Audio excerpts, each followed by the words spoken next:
The Potato Love. Ito ay isang South Korean television series na ipinalabas noong March 2025.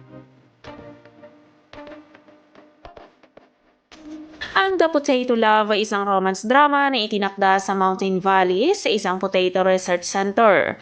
Ito ay naglalarawan ng isang pag-iibigan sa pagitan ni Kim Mi-kyung, isang researcher na labis na nahuhumaling sa patatas, at nagsisimulang muli sa panibagong buhay, at kay So Bok-ho na nagpapasiglas sa kanyang fighting spirit.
Ang The Potato Love ay binubuo ito ng 12 episodes at ipinalabas na ang unang episode noong March 1 at ipinapalabas ito sa TVN Network at Netflix tuwing Sabado at Linggo hanggang April 6, 2025.